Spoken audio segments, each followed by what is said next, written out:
बड़ी खबर का रुख करेंगे। आज दिल्ली में खड़गे के आवास पर बैठक होनी है। तेजस्वी यादव और खड़गे की ये बैठक है। थोड़ी ही देर में आरजेडी और कांग्रेस की बड़ी बैठक होगी। विधानसभा चुनाव से पहले इस बैठक को कई मायनों में बहुत ही खास महत्वपूर्ण माना जा रहा है। तो दिल्ली में आरजेडी कांग्रेस का मंथन आज दोपहर से पहले ये बैठक होगी और थोड़ी ही देर में दिल्ली में खड़गे के आवास पर यह बैठक होनी है, जिसमें नेता प्रतिपक्ष तेजस्वी यादव और खड़गे एक साथ होंगे। थोड़ी ही देर में राष्ट्रीय जनता दल और कांग्रेस की बड़ी बैठक होनी है, जो विधानसभा चुनाव से पहले बहुत ही खास, बहुत ही अहम मानी जा रही है। मल्लिकार्जुन खड़गे के आवास की ये तस्वीरें हम आपको दिखा रहे हैं, जहां तेजस्वी यादव पहुंचेंगे और यहीं पर महामंथन होना है आगामी चुनाव को लेकर, विधानसभा चुनाव को लेकर, जिसमें अब ज्यादा वक्त शेष नहीं रह गए हैं, क्योंकि बार बार सियासी गलियारे में ये सवाल तैर रहे हैं कि क्या कांग्रेस और राष्ट्रीय जनता दल एक ही मत से आगे बढ़ना चाहती है, क्योंकि अलग अलग बातें निकलकर गठबंधन से सामने आ रही है अलग अलग नेताओं की तरफ से। नहीं, आज हम लोगों की औपचारिक मीटिंग है और हम लोग बात करेंगे और आगे इलेक्शन में बिहार को लेके क्या स्ट्रैटेजी होगी, इसको हम लोग देखेंगे क्या होता है। बिहार विधानसभा में नेता प्रतिपक्ष तेजस्वी यादव और कांग्रेस के राष्ट्रीय अध्यक्ष मल्लिकार्जुन खड़गे के बीच में आज मुलाकात होनी है। मल्लिकार्जुन खड़गे के 10 राजाजी स्थित जो दिल्ली में आवास है, वहीं पर यह मुलाकात होगी। निश्चित रूप से इस मुलाकात के मायने निकाले जा रहे हैं और काफ़ी महत्वपूर्ण मुलाकात है, क्योंकि जब कांग्रेस के प्रदेश अध्यक्ष बदले गए हैं बिहार में और कांग्रेस के प्रभारी बदले गए हैं, उसके बाद जिस तरह से कांग्रेस नेताओं का रिएक्शन आता रहा है, खासतौर से प्रभारी अल्लाह वरू का जो बयान आता है सीएम फेस को लेकर के, उसको लेकर भी कई तरह के कयास लगाए जा रहे हैं। हालांकि बिहार कांग्रेस के नेताओं की जब राहुल गांधी और खड़गे से साथ मुलाकात हुई थी, दिल्ली में बातचीत हुई थी, उसमें इस बात पर मुहर लग गई कि कांग्रेस आरजेडी के साथ ही मिलकर बिहार में चुनाव लड़ेगी। लेकिन सीएम फेस को लेकर, जो कि आरजेडी ने पहले ही घोषित कर दिया है कि तेजस्वी यादव ही सीएम फेस होंगे बिहार विधानसभा चुनाव में, उसके ऊपर कांग्रेस की अभी तक से हामी नहीं भरी गई है कांग्रेस की तरफ से। उसको लेकर कई तरह के सवाल खड़े हो रहे हैं। तो निश्चित रूप से विधानसभा चुनाव के 6-7 महीने पहले जो आज मुलाकात हो रही है आरजेडी और कांग्रेस के टॉप लीडरशिप के बीच में, इसके मायने जरूर महत्वपूर्ण हैं और एक बेहतर कोऑर्डिनेशन के लिए ये कोशिश की जा रही है कि बेहतर कोऑर्डिनेशन हो। और 17 अप्रैल को जो बिहार में इंडिया गठबंधन के जो नेता हैं एक साथ बैठेंगे, जो प्रदेश स्तर के नेता, उसके पहले ये मुलाकात काफ़ी अहम मानी जा रही है। हालांकि सूत्र बता रहे हैं कि अभी सीट शेयरिंग और बाकी मुद्दों पर चर्चा नहीं होगी, लेकिन एक बेहतर संदेश देने की कोशिश की जा रही है कि गठबंधन में ऑल इज वेल है। कैमरामैन अपू पाठक के साथ अमितेश सिंह, न्यूज 18 दिल्ली। और देखिए, आज आरजेडी कांग्रेस के बीच होने वाली मंथन काफी अहम इसलिए भी मानी जा रही है क्योंकि अब तक बिहार कांग्रेस के कई नेताओं ने मुख्यमंत्री चेहरे पर बयान दिए हैं और ये खुलकर कहा है कि अभी ये तय नहीं है कि मुख्यमंत्री का चेहरा कौन होगा।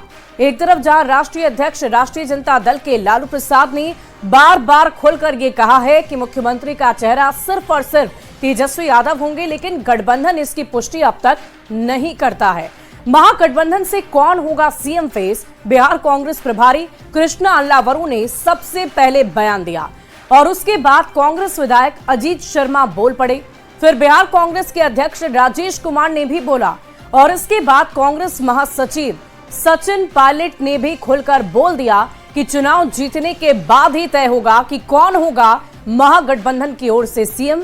और अब कांग्रेस नेता यशवंत कुमार का बयान भी आपने न्यूज 18 पर सुना, जिन्होंने कहा कि तेजस्वी की जगह पर राजेश कुमार को सीएम फेस बनाया जाए। अब ऐसे में चर्चा चरम पर हो रही है कि आखिर कौन सीएम फेस होगा महागठबंधन की तरफ से। अल्लावरू तो 3 बार ये बयान दे चुके हैं।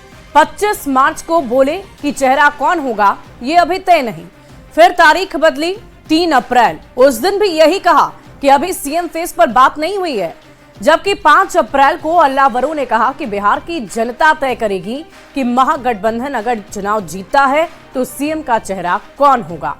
वहीं कांग्रेस नेताओं के बयान लगातार कई सवाल भी खड़े कर रहे हैं। सत्ता पक्ष की तरफ से लगातार सवाल खड़े किए जा रहे हैं। पहला सवाल कि तेजस्वी की अगुवाई पर कांग्रेस बार बार क्यों सवाल खड़े कर रही है, ये सबसे बड़ा सवाल है। क्या कांग्रेस नहीं चाहती कि तेजस्वी यादव सीएम का चेहरा हो? दूसरा सवाल, क्या कांग्रेस को तेजस्वी पसंद नहीं, क्योंकि कल ही आपने यशवंत का बयान सुना। उन्होंने कहा कि इनके ऊपर बहुत सारे भ्रष्टाचार के आरोप हैं और ऐसे में किसी और को कांग्रेस की तरफ से चेहरा सीएम के तौर पर बनाया जाना चाहिए। तीसरा सवाल, तेजस्वी नहीं तो कौन होगा महागठबंधन का चेहरा? यह भी बड़ा सवाल है। चौथा सवाल हम भी पूछेंगे कि तेजस्वी का अपमान आरजेडी कब तक बर्दाश्त करेगा? क्या आरजेडी को चोट नहीं पहुंचती अगर तेजस्वी यादव, जो गठबंधन के बड़े नेता कहलाए जाते हैं, गठबंधन का चेहरा बताए जाते हैं, उनके ऊपर अगर भ्रष्टाचार के आरोप लगे तो क्या राष्ट्रीय जनता दल को यह बर्दाश्त के बाहर नहीं होता? पांचवा सवाल, यशवंत कुमार पर कार्रवाई बड़े नेताओं पर क्यों नहीं? छठा सवाल यह है कि कांग्रेस आलाकमान की चुप्पी के क्या मायने हैं, कि हम क्या समझे? क्योंकि कांग्रेस बार बार इस या तो टाल मटोल करती है या ये कहती है कि बिहार की जनता तय करेगी कि महागठबंधन का चेहरा कौन होगा। दरअसल कांग्रेस अब अपने पैरों पर खड़ा होना चाहती है। बिहार में खो चुकी जमीन पाने की ललक है कांग्रेस के अंदर, और यही वजह है कि बिहार कांग्रेस में कई बड़े बड़े बदलाव किए गए हैं। जमीन वापस पाने की ललक में कांग्रेस ने पहले प्रदेश अध्यक्ष बदले, फिर प्रदेश प्रभारी को बदल दिया और उसके बाद सभी जिलों में नए जिला अध्यक्ष बनाए गए। अब आप ये समझ रहे होंगे कि कैसे सोची समझी रणनीति के तहत कांग्रेस अपनी खोई हुई जमीन को तलाश रही है और उस जमीन को वापस लाने की ललक कांग्रेस के भीतर है, और इसी के अंतर्गत बड़े बड़े बदलाव पार्टी के भीतर किए गए। तेजस्वी की अगुवाई पर कांग्रेस बार बार क्यों सवाल खड़े कर रही है, ये भी एक बड़ा सवाल है। कांग्रेस अपने पैरों पर खड़ा होना चाहती है। राहुल गांधी का 4 महीने में 3 बिहार दौरा, सचिन पायलट भी बिहार आए, 18 जनवरी, 5 फरवरी, 7 अप्रैल, 11 अप्रैल। तो इस तरह से दौरे भी बिहार में लगातार बढ़ते गए कांग्रेस के प्रमुख नेताओं की तरफ से। दरअसल 2 दशक से कांग्रेस आरजेडी की बैसाखी के सहारे बिहार में अपनी नैया पार करवा रही है। 2020 के चुनाव में कांग्रेस का रिजल्ट अच्छा नहीं रहा। 70 सीट पर लड़ने वाली कांग्रेस को महज 19 सीट मिली और जीत का स्ट्राइक रेट महज 27% ही रह गया। कांग्रेस 2020 में 70 सीट पर चुनाव लड़ी थी और इस बार कांग्रेस को 70 सीट देने के मूड में राष्ट्रीय जनता दल नहीं है, और यही वजह है कि दबाव की राजनीति कर कांग्रेस ज्यादा सीट चाहती है और ये चाहती है कि किसी भी तरीके से वो ए टीम बनकर बिहार के चुनावी रणभूमि में उतरे। यानी दबाव की राजनीति के जरिए कांग्रेस ज्यादा से ज्यादा सीट चाहती है, क्योंकि राष्ट्रीय जनता दल को भी कांग्रेस की जरूरत है। दबाव बढ़ेगा तो आरजेडी ज्यादा सीट दे देगा। इसी रणभूमि के लिए